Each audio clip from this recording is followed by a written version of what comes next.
Hi అండి, CM కిచెన్కి స్వాగతం. నేను మీ దివ్య. మీరందరూ బాగున్నారా అండి? నేను చాలా బాగున్నాను. మీరందరూ బాగుండాలని మనస్ఫూర్తిగా కోరుకుంటున్నాను.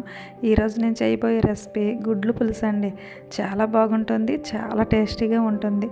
ఒకసారి మేము చేసే ఈ విధంగా మీరు గుడ్లు పులుసు చేశారంటే మీ ఇంట్లో వాళ్ళందరూ ప్రతిసారి ఈ విధంగా గుడ్లు పులుసు చేయమంటారండి. అంత బాగుంటుంది. నార్మల్గా గుడ్లు పులుసు అంటే అందరికీ తెలిసే ఉంటుంది, కానీ గుడ్లు ఉడికించి చేస్తారు అందరూ. కానీ మా అత్తమ్మ మాత్రం గుడ్లని డైరెక్ట్గా అందులో కొట్టి మళ్ళీ ఈ విధంగా గుడ్లా వచ్చేటట్టు వండుతుందండి. చాలా చాలా బాగుంటుంది. ఒకసారి మీరు కూడా ట్రై చేయండి. ఇప్పుడు ఈ పులుసుని ఎలా వండాలనేది మనం చూద్దామండి. ముందుగా స్టవ్ పై కళాయి పెట్టుకొని కొంచెం ఎక్కువ ఆయిలే వేసుకున్నానండి.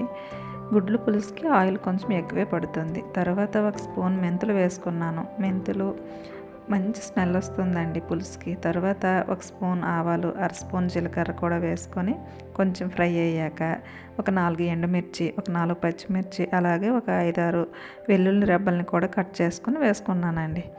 వీటిని కొంచెం ఫ్రై చేసుకున్నాక పెద్ద సైజులో ఉండే 2 ఉల్లిపాయలని సన్నంగా కట్ చేసుకొని వేసుకుంటున్నాను. ఇంకా కొంచెం ఉల్లిపాయలు వేసుకున్నా సరే బాగానే ఉంటుందండి. ఆనియన్స్ ఎక్కువ వేసుకుంటూనే గుడ్లు పులుసు చాలా బాగుంటుంది. తర్వాత ఒక 2 రెమ్మల కరివేపాకును కూడా వేసుకొని వీటన్నింటినీ బాగా ఫ్రై చేసుకోవాలి. ఆనియన్స్ బాగా ఫ్రై అయితేనే మంచి స్మెల్ వస్తుందండి. ఆ స్మెల్ వచ్చేంత వరకు ఫ్రై చేసుకోవాలి. తర్వాత ఒక స్పూన్ పసుపు, 2 స్పూన్ల కారం నేను వేసుకున్నానండి. మీ స్పైసీనెస్ బట్టి మీరు కారం అడ్జస్ట్ చేసుకొని వేసుకోండి. కానీ పులుసుకి కారం ఎక్కువ వేస్తేనే బాగుంటుంది. కారము, పసుపు పోపులో కొంచెం ఫ్రై అయ్యాక ఒక స్పూన్ గరం మసాలా వేసుకోవాలండి. గరం మసాలా పూర్తిగా ఆప్షనల్ మాత్రమే. మీకు ఇష్టమైతే వేసుకోండి, లేదంటే స్కిప్ చేసేయండి. తర్వాత ఒక టమాటాని ఈ విధంగా పేస్ట్లా చేసుకొని పోపులో వేసుకోవాలి. బాగా ఫ్రై చేసుకోవాలి. టమాటా వేసాక మాత్రం గ్యాస్ని సిమ్లో పెట్టుకొని ఫ్రై చేసుకోండి.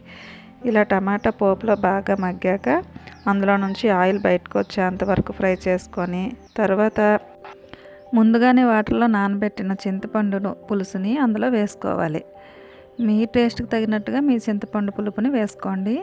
నేను కొంచెం ఎక్కువనే వేసుకున్నానండి. చూసారు కదా, ఇంత పులుసుని వేసుకున్నాను. ఇలా పులుసుని వేసుకున్నాక మీ రుచికి తగినట్టుగా ఉప్పుని, అలాగే బెల్లం కూడా వేసుకోవాలండి. బెల్లం వేయకుండా కొందరు పులుసు వండుతారు, కానీ ఇలా బెల్లం వేసి ఒకసారి ట్రై చేయండి. చాలా బాగా వస్తుందండి. పులుసు అంటే బెల్లము, పులుపు, అలాగే ఉప్పు, కారం కరెక్ట్గా ఉంటే పులుసు చాలా బాగుంటుందండి. ఇలా ఉప్పుని, బెల్లాన్ని వేసుకున్నాక ఒకసారి బాగా కలుపుకోండి. తర్వాత పులుసుని బాగా తెరలు కాగేంత వరకు మరగనివ్వాలి. నేనైతే 6 గుడ్లను తీసుకున్నానండి.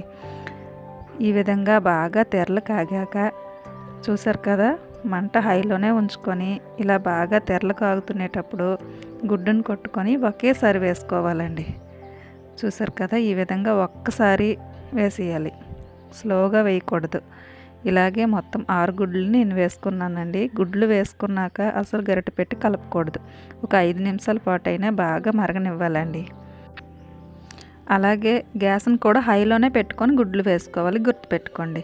ఇలా గుడ్లు వేసుకున్నాక 5 నిమిషాల పాటు బాగా మరిగిన తర్వాతే గరిటె పెట్టుకొని ఒకసారి కలుపుకోవాలి. చూసారు కదా, ఈ విధంగా గుడ్లా వచ్చేంత వరకు కలుపుకోకూడదు. ఇలా గుడ్లాగా వచ్చేటప్పుడు ఒకసారి కలుపుకొని ఇంకా మీ రుచికి ఏదైనా సరిపోకపోతే ఈ టైంలో వేసుకోవచ్చండి. ఇలా వేసుకున్నాక లాస్ట్లో కొంచెం రసం పౌడర్ వేసుకొని మరొకసారి బాగా కలుపుకొని గ్యాస్ ఆఫ్ చేసుకుంటే ఎంతో టేస్టీగా ఉండే గుడ్లు పులుసు రెడీ అవుతుందండి. మర్చిపోయానండి, లాస్ట్లో కొంచెం కొత్తిమీర కూడా వేసుకోండి. చాలా బాగుంటుందండి. నేను చేసే ఈ రెసిపీ మీకు నచ్చినట్టయితే మీ ఇంట్లో కూడా చేసి పెట్టండి. చాలా చాలా బాగుంటుందండి. ఒకసారి మీ ఇంట్లో ట్రై చేసి మీ వాళ్ళకి పెట్టండి. మళ్ళీ మళ్ళీ ఇదే కావాలని అడుగుతారండి. నేను చేసే ఈ రెసిపీ మీకు నచ్చినట్టయితే లైక్ చేయండి, మీ వాళ్ళందరికీ షేర్ చేయండి, అలాగే కామెంట్ చేయండి. నా ఛానల్ సీఎం కిచెన్ అండి. ప్లీజ్ సబ్స్క్రైబ్ చేసుకోండి. Thank you.